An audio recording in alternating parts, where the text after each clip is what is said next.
Persona 3 Reload is a newly released role-playing video game, which is a remake of Persona 3, the fourth main installment of the Persona series. Starting the game from complete scratch can be boring and little exhausting. Hence, in this video, I've got some beginner tips that will aid a lot during the initial hours of your play. These tips will not only help you get a better understanding of the game, but will also help you play the game more effectively than before. If you're completely new to the genre, you may overlook the importance of grinding dungeons, which is a slight mistake initially. To level up swiftly, it's crucial to consistently explore Tartarus, which is the game's main dungeon. This not only strengthens your party, but also unveils vital information about the Dark Hour and provides valuable items and craftable materials for weapons and armor. Nothing is more frustrating than confronting a major boss without the requisite level or resources, which often leads to your defeat. Although Atlas has increased the game's overall forgiveness, complacency is unwarranted. While dying to a boss or losing track of time won't force you back to the main menu. Neglecting Tartarus exploration is unwise, as you typically need to ascend several floors before encountering a natural obstacle. Overcoming puzzles and bosses, distinct from those in Tartarus, unlocks new floors and propels you forward. Establish a routine of delving into Tartarus every few days for a sustained run of about 5 floors per night, which is an effective pace. This ensures meaningful story progress and abundant experience points and loot. In your exploration of Tartarus to unveil the secrets of the Dark Hour, engaging shadows in turn-based combat is essential for progress. Dispatching shadows effectively involves using weapons and persona abilities to target the enemy's elemental and physical vulnerabilities. Knocking down enemies by exploiting their weaknesses grants you an extra turn or the option to shift to another party member using the shift mechanic. In situations where an enemy has no discernible weaknesses, consider inflicting them with status ailments like Charm or Confuse to hinder their attacks while you continue your assault. Landing a critical hit with a physical attack, even on enemies without weaknesses, sets them up for an all-out attack. Boost a character's chance of critical hits through special equipment, using the Rebellion spell or inflicting the Distress status ailment. The game seems easier initially, but challenges arise with the coming bosses. Neglecting the health and weaknesses of your party members can lead to quick defeats. To mitigate this, cast spells like Rakukaja for defense or Tarukaja for attack during tougher battles. Conversely, use Tarunda and Rakunda to weaken your enemies before delivering decisive blows. Another valuable tactic is applying status buffs to your party and debuffs to your enemies. These buffs help withstand powerful enemy attacks, and debuffs can prevent instant killing spells. If an enemy hits your party's weaknesses, they gain extra turns.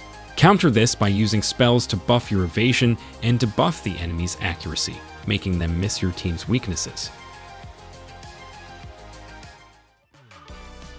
Building social links is a crucial aspect of gameplay, given that certain links may be unavailable on specific days. Some links depend on the progression of others or the improvement of social stats. Unlike Persona 4, where social links provide perks regularly, here the surprise lies in the absence of these periodic bonuses.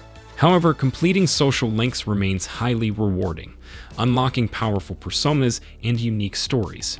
The ultimate reward for maxing out a social link is the ability to fuse that Arcana's ultimate persona, offering incredible power.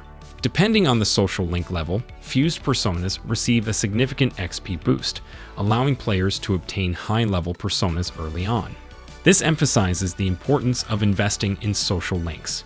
To quickly level up social links, you should answer questions appealing to NPCs, spend time with them when invited, and equip a matching persona for extra relationship points. Achieving rank 10 in a social link not only unveils interesting character stories, but also grants recipes for crafting potent and exclusive personas. A potential threat arises later in the game when shadows kidnap some social links, confining them in Tartarus dungeons. Immediate rescue is necessary to prevent their death and the permanent loss of social link benefits. A deadline is also displayed on bulletin board at the police station, which adds urgency to these rescue missions. These attacks are unique and powerful, charging up over multiple battles. When unleashed, they can deal significant damage to a single or multiple foes. Winning key battles against bosses and rare enemies often hinges on using or having these attacks charged beforehand. Many of them even bypass resistance, meaning they can damage enemies immune to their elemental type. Each character has a distinct way of building their gauge. Yukari's method is the simplest as it revolves around healing teammates. However, everyone accumulates gauge passively with each turn. As you progress, you gain access to Theurgy, super attacks triggered when a character's meter is filled. While some players conserve them for bosses, the best advice is to use them whenever feasible. Theurgy gauges charge quickly, and battling weaker enemies can refill them before major encounters. Despite its apparent rarity, don't hesitate to unleash Theurgy on standard enemies causing trouble. The gauge replenishes swiftly, ensuring you're always ready for the next challenge. Elizabeth offers requests resembling side quests in the game, allowing you to progress at your own pace. These tasks, involving defeating shadows, opening chests, and reaching specific floors, seamlessly align with the natural flow of the game. Although these quests may lack significant challenges, their swift completion accumulates valuable rewards, notably Twilight Fragments, a rare resource essential for various in-game endeavors, enhancing the rewards from Tartarus chest openings. As you engage with Elizabeth more, you discover her pivotal role beyond persona information as she initiates requests in exchange for crucial items. However, some tasks may present less obvious solutions, requiring exploration and interaction with the game world.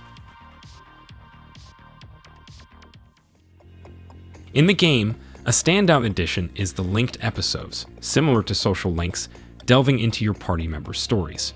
Prioritize these episodes as they offer deep insights and abundant rewards. By completing them, you can boost your social stats, enhance combat abilities like HP or SP, and unlock new personas.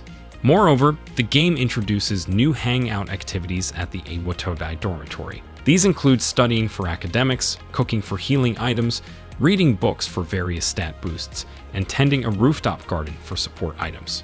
Engaging in these activities with party members unlocks powerful passive characteristic traits, bolstering your battle prowess.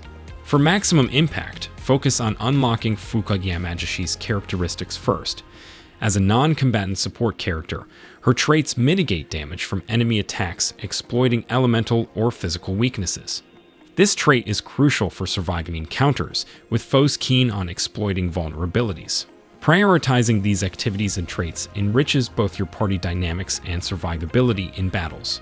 I hope this list of tips help you when just starting out. If you've got any tips you'd like pass along, share it with us in the comments. For everything else gaming, keep it here. I'll see you all in the next video.